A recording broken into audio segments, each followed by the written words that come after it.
কে বলেছে আমার দেশের মানুষ খারাপ? কে বলেছে? আপনি ইন্ডিয়ার দিকে তাকান, অসম্ভব। চোর। ইন্ডিয়া কি? বলেন বলেন বলেন, চোর। আমাদের সব জিনিসগুলো ওরা চুরি করতে চায়। আপনি পাকিস্তানের দিকে তাকান, প্রশাসন ছাড়া 14 দিন। খোদ মানবতার ফেরিওয়ালা বলে, গণতন্ত্রের ঠিকাদার বলে আমেরিকার দিকে তাকান, 14 দিন প্রশাসন ছাড়া কোন দেশ, কোন রাষ্ট্র চলতে পারে না। আমার দেশের মানুষ, প্রত্যেকটা মানুষ হয়েছিল এক একটা প্রশাসক, সব পাহারা দিয়ে। তারা প্রমাণ করেছে আমরা দেশকে জীবন দিয়ে ভালোবাসি। মুগ্ধ। পানি লাগবে, পানি লাগবে। মুগ্ধতা ছড়িয়ে এসে দুনিয়া থেকে বিদায় নিয়েছে। তার মার চোখের পানি এখনো শুকায় নাই। সম্মানিত ভাইয়েরা, মেডিকেল কলেজে গিয়েছিলাম, হসপিটালে গিয়েছিলাম। চোখ নাই, কান নাই, পা নাই, দুটো পা চলে গেছে। লাশ গাড়ির মধ্যে তুলে গাড়িতে আগুন ধরিয়ে দিয়েছে। যা করেছেন আপনারা, ইতিহাস আপনাদেরকে ক্ষমা করবে না। خلق الإنسان وكرمه وعلمه من البيان ما لم يعلم فسبحان الذي لا يحصى امتنانه باللسان ولا بالقلم نشهد أن لا إله إلا الله وحده لا شريك له ونشهد أن سيدنا وحبيبنا ومولانا محمدا عبده ورسوله الذي أرسله بالحق بشيرا ونذيرا وداعيا إلى الله بإذنه وسراجا منيرا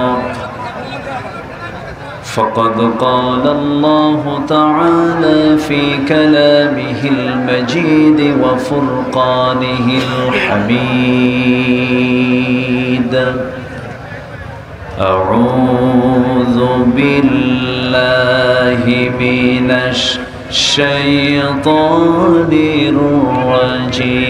الرجيم بسم الله الرحمن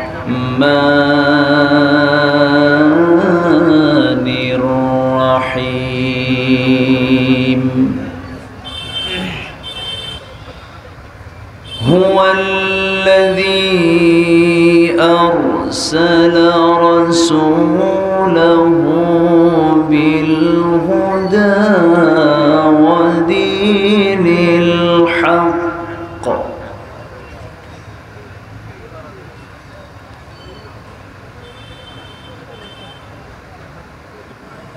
ودين الحق ليظهره على الدين كله وكفى بالله شهيدا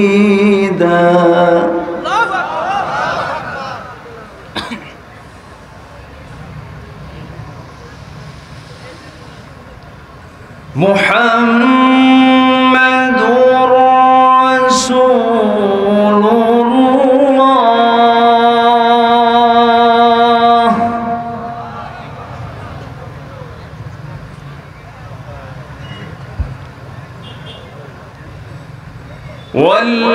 والذين معه أشداء على الكفار رحماء بينهم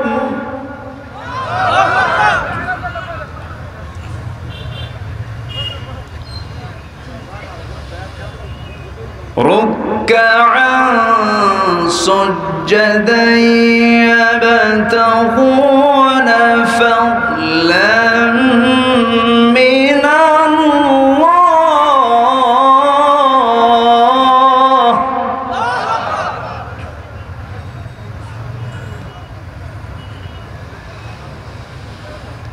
فضلا من الله ورضوانا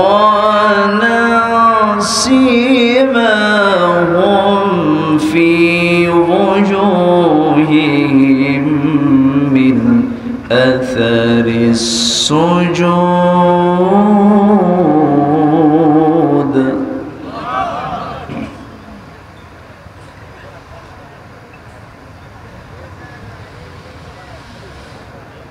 ذلك مثلهم في التوراة ومثلهم في الإنجيل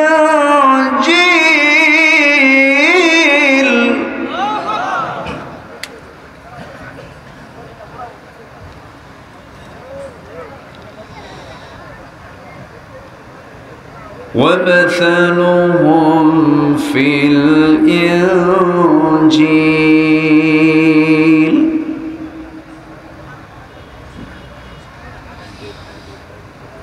الله أكبر بسم الله الرحمن الرحيم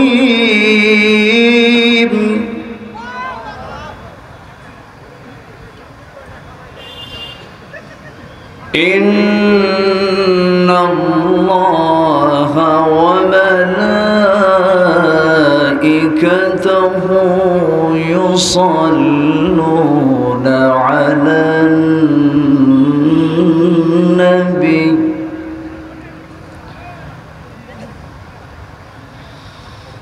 يا أيها الذين آمنوا صلوا عليه وسلموا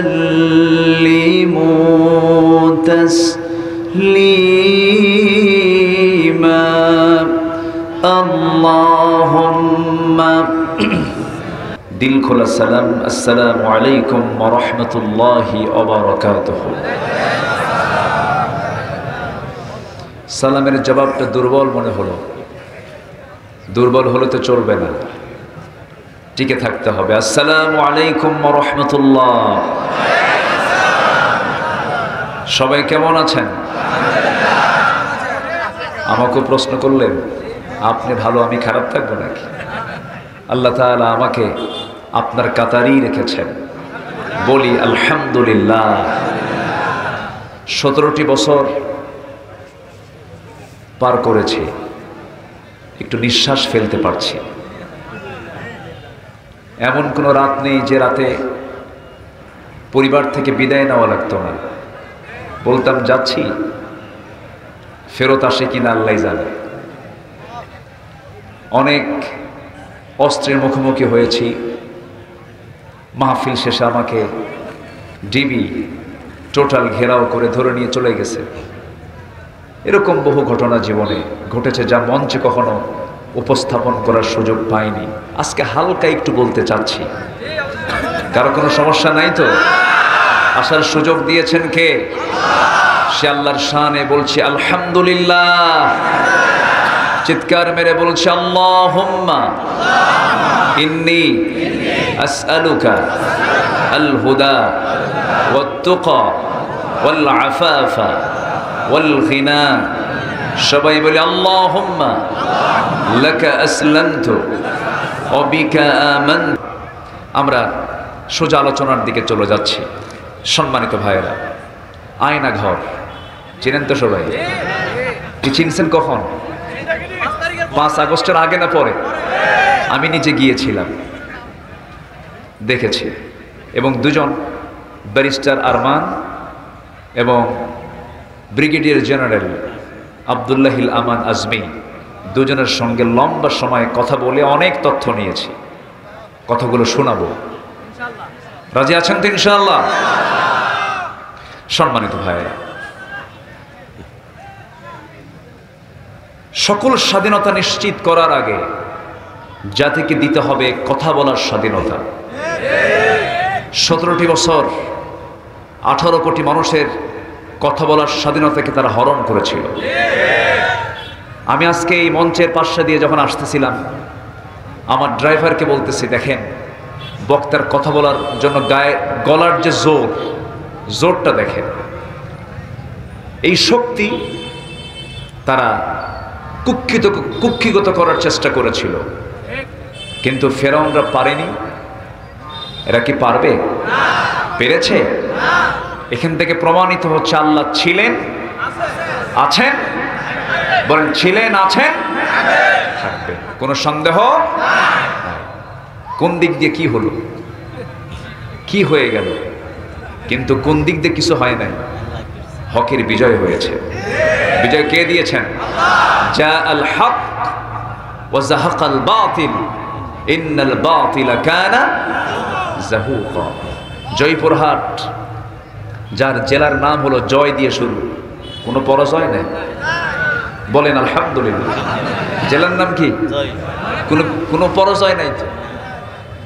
জয় নামে একটা সূরা আছে, সেই সূরার নাম হলো সূরাতুল ফাতাহ। তাহলে এই জেলার নাম কোন সূরায় আছে, কোন কিতাবে আছে? আস্তে কয়, কোন সূরা, কোন কিতাবে আছে? কোরআনে কারীমের একটা সূরার নাম হলো জয়পুর। ঠিক আছে না? সূরাতুল ফাতাহ থেকে আজকে আমি কিছু কথা বলবো, যেহেতু জয়ের এলাকায় আসছি, জয়পুর হাটে আসছি, সূরা ফাতাহ থেকে আমরা কিছু কথা শুনবো। জোরে বলি ইনশাআল্লাহ। আরেকটা লোকের নাম জয় আছে, আছে না? আচ্ছা, উনি অটিস্টিক, প্রতিবন্ধী মানুষ। ঢোক গেলে তো খালি ঢালার কারণে ব্রেন মাঝে মাঝে 5,500 কোটি টাকা। এখন এটাতে কি সংখ্যা মালকুল মউত বুঝবে না, 5,500 কোটি টাকা। আচ্ছা যাই হোক, আমরা এখানে বিভিন্ন দলের লোক থাকতে পারে, অন্য ধর্মের মানুষও থাকতে পারে, সবাই আমাদের ভাই। ইসলাম সবার জন্য ওপেন, ইসলামে আসেন। দেখলেন তো 5 অগাস্টের সন্ধ্যার সময় সেনাবাহিনী প্রধান, সাবেক প্রধানমন্ত্রীর 3 আত্মীয়, উনি প্রথম ডাকটা দিয়েছেন আমিরে জামাতকে, বলেছেন আমিরে জামাতকে আমরা আমন্ত্রণ করেছি। এই কথার ভিতরে, এই আহ্বানের ভিতরে বহু অ্যান্সার আছে না নাই? আসতে বলবেন না, আছে না নাই?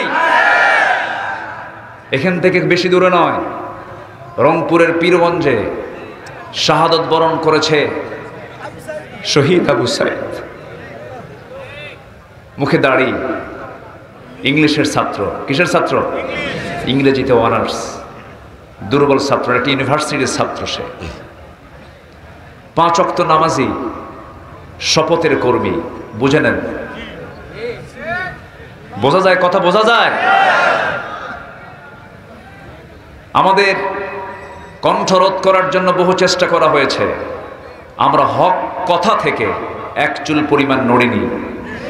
আমাকে যারা আমার কথা যারা ফলো করেছেন এই 24-25 বছর, কোনোদিন আমার মুখ থেকে তেল মারা কোনো বক্তৃতা 1 সেকেন্ডের জন্য কেউ পান নাই। আমার তবিয়তি আসে নাই। আমাকে থানা হাজতে নেওয়া হয়েছে, আমাকে জেলখানায় নেওয়া হয়েছে, মেডিকেলে অসুস্থতার কারণে মেডিকেলে ছিলাম, সেখান থেকে টেনে হেঁচড়ে বের করে গাঁজাখোর, মদখোর, এদের বিছানায় আমাকে শুয়ে রাখা হয়েছে। ওরা সারা রাত বিড়ি টানতো, বিড়ি টানার মাঝে আমাকে শুয়ে রাখত। এই সমস্ত কথাগুলো জমা ছিল, বলিনি। তবে হ্যাঁ, আলেমদের রক্ত আর আলেমদের চোখের পানি বড় বিষাক্ত, ঠিক কিনা বলেন? আলেমরা যদি কাঁদে, আলেমদের রক্ত যদি ঝরে, সেই জমিন আল্লাহর দিন কায়েম হবেই, এতে কোনো সন্দেহ। এখন আমাদের এখনো অনেক পথ বাদ আছে, অনেক কাজ করা বাদ আছে। খ্যাকশিয়ালের বিদায় হয়েছে, পাতি শিয়াল কিন্তু বসে আছে। আসতে বলবেন না, আছে না নাই? বিলবোর্ড দখল, সাইনবোর্ড দখল, এই দখলবাজিগুলো চলছে। অন্যায় যে করুক না কেন, আমার ভাইও যদি অপরাধ করে হাত ভেঙে দেব, ঠিক কিনা? সতর্ক থাকতে হবে। অনেক কষ্টে অর্জিত হয়েছে এই অর্জন, এটাকে আমরা কোনোভাবেই নষ্ট হতে দেব না। আসতে বলবেন, নষ্ট হতে দেব না। আমার চোখের সামনে, আমি ঢাকাতে ছিলাম, টঙ্গী উত্তরা মেরুলবাড্রা আমার যেখানে খুতবা হয়, সবচাইতে বেশি রক্ত ঝরেছে ব্রাক ইউনিভার্সিটির সামনে আর উত্তরার সামনে। এগুলো আমার জনপদ। আমি আমার অনেক মুসল্লি আহত হয়েছে, আমার পরিচিত জনের অনেকেই শাহাদত বরণ করেছে। তার মাদের চোখের পানি এখনো শুকায় নাই, আর এরা দখলবাজি আর বিলবোর্ড দখল নিয়ে মারামারি শুরু করেছে। আমাদের সতর্ক হওয়ার দরকার আছে না নাই? আছে। সম্মানিত ভাইয়েরা, অনেক কথা আছে, আসুন একটু ঠান্ডা মাথায় শুনি। আল্লাহ তাআলা আমার মুখ থেকে যেন সেই কথাগুলো বের করে দেন, যে কথাগুলো এই সময়ে, এই মুহূর্তে এই মুসলিম সমাজের জন্য, এই জাতির জন্য খুব প্রয়োজন। জোরে বলি আল্লাহুম্মা আমিন, আরো জোরে আল্লাহুম্মা আমিন। সূরার নাম কি? ফাতার বাংলা কি? জয়পুরহাট। ঠিক আছে না? আবার যেন উল্টা পাল্টা ব্যাখ্যা দিয়ার নাই ক্যামেরাম্যানরা, এটা নিয়ে আবার ফতুয়াবাজি শুরু হবে কিন্তু, যে সূরার নাম দিছে জয়পুরহাট। সূরাতুল ফাতাহ, বিজয়, 29টি আয়াত সম্বলিত। আল্লাহ তাআলা এই সূরাটা রাসূলকে উপহার দিয়েছেন মদিনায়। কোথায় দিয়েছেন? মদিনায়। আবার কেউ কেউ মক্কার কথাও বলেছেন। প্রকৃত বিজয় নবীজির এসেছে হলো মদিনায় আসার পরে। আল্লাহ তাআলা এই সূরার নামকরণ করেছেন প্রথম আয়াত থেকে। দর্শের স্টাইলে কথা বলা উচিত। অনেকের কাছে মনে হয়, অনেকের কাছে এটা শ্রীহীন মনে হয়, এটা আড়ষ্ট মনে হয়, কিন্তু এখন ওয়াজের ধরন দর্শের আওতায় আসা উচিত। জোরে বলেন ইনশাআল্লাহ, জোরে বলেন ইনশাআল্লাহ। তাহলে ওয়াজে বসা আগে দরকার না ধৈর্য ধরা দরকার? বলেন কি ধরা দরকার? ধৈর্য সহকারে আমরা শুনবো। জোরে বলি ইনশাআল্লাহ। সূরাতুল ফাতাহ, আল্লাহ রাব্বুল আলামিন 1 নম্বর আয়াতের ভেতর থেকে এই শব্দ চুজ করে এই সূরার নামকরণ করেছেন সূরাতুল ফাতাহ। আল্লাহ রাব্বুল আলামিন বলেন, ইন্না ফাতাহনা লাকা ফাতহাম মুবিনা লিয়াগফির লাকা আল্লাহু মা তাকদ্দামা মিন যামবিকা ওয়া মা তাআখার ويتم نعمته عليك ويهديك صراطا مستقيما। জোরে বলুন আল্লাহু আকবার। হে রাসূল, আপনি চিন্তান্বিত কেন? কেন আপনি চিন্তা করেন? হুদাইবিয়ার সন্ধি চুক্তি হয়েছে, আপনি সাহাবীদেরকে জানায় দেন। এই চুক্তি যদিও কুরাইশদের কিছু কিছু পক্ষে চলে গেলেও, পরোক্ষভাবে এটা মনে হলেও, কিন্তু আল্লাহ তাআলা আপনাকে প্রত্যক্ষভাবে এর মধ্য দিয়ে বিজয় দিয়েছেন। জোরে বলি সুবহানাল্লাহ। মক্কার কুরাইশরা মদিনায় গেলে পরে মদিনার মুসলমান কুরাইশদেরকে মক্কায় ফেরত পাঠাতে বাধ্য হবে। আবার মদিনার কোনো মুসলমান মক্কায় গেলে পরে কুরাইশরা তাদেরকে ফেরত পাঠাতে বাধ্য হবে না। এবং সেই চুক্তির মধ্যে মুহাম্মদুর রাসূলুল্লাহ সাল্লাল্লাহু আলাইহি ওয়াসাল্লাম, রাসূলুল্লাহ শব্দটা কেটে ফেলে দেওয়া হলো। সাইয়েদনা আলী ওই সময় ছিলেন, বললেন না আমার দ্বারা রাসূলুল্লাহ শব্দ কাটা সম্ভব হবে না। রাসূল সেই সময়ে বলে দিলেন, আলী কোন জায়গায় শব্দটা আছে আমাকে দেখায় দাও। আমার নবজি যখন দেখতে পেলেন সেই জায়গাটা, রাসূল নিজ হাতে কেটে দিয়ে বললেন, চুক্তিটা বড় দরকার, কারণ আমাকে তার রাষ্ট্রনেতা মনে করেছে, এটাই আমাদের বিজয়। জোরে বলুন সুবহানাল্লাহ। আমাকে তারা রাষ্ট্রনেতা মনে করেছে, আমি রাষ্ট্র গঠন করেছি, ক্ষুদ্র রাষ্ট্র গঠন হয়ে গেছে মদিনায়, এটা যে মেনে নিয়েছে এটাই আমাদের বিজয়। আল্লাহু আকবার বলেন। আমার বন্ধুগণ, আমার নবীজি দোয়া করেছেন কি? আমার নবীজি দোয়া করেছেন, আল্লাহ তাআলা রব্বি আদখিলনি মুদখালা সিদকিন ওয়া আখরিজনি মুখরাজা সিদকিন ওয়াজআল লি মিন লাদুনকা সুলতানান নাসীরা। জোরে বলুন আল্লাহু আকবার। আমার নবীজি রাষ্ট্র ক্ষমতার জন্য দোয়া চেয়েছেন। নবীজি রাষ্ট্রনেতা ছিলেন, নবীজি দেশ নায়ক ছিলেন, নবীজি দেশ পরিচালনা করেছেন, বিচারপতির ভূমিকা পালন করেছেন, আবার মসজিদে নববীর ইমামতির দায়িত্ব পালন করেছেন। আমরা এমন শাসক দেখতে চাই বাংলার জমিনে যে বাইতুল মুকাররমের খতিব হবে, আবার বঙ্গভবনের সে একজন বাসিন্দা হবে। আস্তে কোন কেন, জোরে কোন, ঠিক কিনা? বঙ্গভবন থেকে বের হবেন, বাইতুল মুকাররমের খুতবা দিবেন, আবার ওই ব্যক্তিটাই আবার দেশ পরিচালনা করবেন। এমন দৃশ্য যতদিন পর্যন্ত বাংলাদেশে না দেখা হবে ততদিন পর্যন্ত বাংলাদেশে কোনোদিন শান্তি আসতে পারে না। গত পরশুদিন ধর্ম মন্ত্রণালয় থেকে আমাকে ফোন দিয়েছে। ফোন দিয়ে বলা হলো, আপনাকে ইসলামিক ফাউন্ডেশনের পক্ষ থেকে রবিউল আউয়াল মাসে বাইতুল মুকাররমে 15 দিন 20 দিন ব্যাপী তাফসীর সিরাতুন নবীর মাহফিল হয়। তো বলা হচ্ছে, হুজুর আপনাকে আমন্ত্রণ জানানো হয়েছে, আপনি যে কোনো দিন একটা দিন আপনি বাইতুল মুকাররম মসজিদে সিরাত মাহফিলের প্রধান মেহমান। তো বাইতুল মুকাররমে আমি দাওয়াত পাবো, এটা তো কল্পনাতীত, কল্পনাই করা যায় না।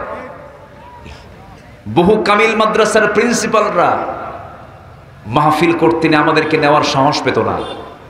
কামিল মাদ্রাসার প্রিন্সিপাল করে, বাপরে বাপ, আব্দুল আলামিনকে এই মাহফিল দাওয়াত দিলে আমার চাকরি শেষ। সেই জায়গায় বাইতুল মুকাররমের সিরাত মাহফিলে আমাদের মতো এই চেতনার যারা আছেন, ডক্টর আফম খালিদ হোসেন হাফিজাহুল্লাহ, বহু আগের থেকে তার পরিচয়। আমার একটা প্রতিষ্ঠিত মাহফিল নোয়াখালীর মুসাফুরের মাহফিল, সেই মুসাফুরের মাহফিলে উনিও গেস্ট ছিলেন, একই দিনে আমিও ছিলাম। উনি বাদে মাগরিব কথা বললেন, খুব দক্ষ আলোচক, তো ওনার আলোচনা 10টার পরে বোঝা কঠিন, অনেক গভীর পাণ্ডিত্য আল্লাহ তাআলা তাকে দান করেছেন। তো মাগরিব পর থেকে নিয়ে এশা পর্যন্ত আলোচনা করলেন। রাস্তার মাঝেই তার সঙ্গে আমার দেখা হলো, জাস্ট ক্রসিং হলো, এর মাঝেই কিছুক্ষণ কথা বলে নিলাম। খুব বিনয়ী মানুষ, ওনার নেতৃত্বেই এই মন্ত্রণালয়টা চলছে, একটা সংস্কার হচ্ছে মনে হয়। জোরে বলি ইনশাআল্লাহ, জোরে বলি ইনশাআল্লাহ। তার একটা সিমটম পেলাম, ওই দালাল আলেম যা, তেলবাজ যারা, তারা সব লেজ গুটে বিদায় নিয়েছে। বাইতুল মুকাররমের সেই ইমাম যে ওই ব্যর্থ প্রধানমন্ত্রীকে লকব দিয়েছিল কওমি জননী, সে লেজ গুটে মসজিদ থেকে বিদায় নাই, পালাতে বাধ্য হয়েছে। সম্মানিত ভাইয়েরা, সম্মানিত বন্ধুগণ, রাষ্ট্র ক্ষমতার প্রয়োজন আছে না নাই? আসতে বলবেন না, আছে না নাই? অনেক কার্ড খেলেছে,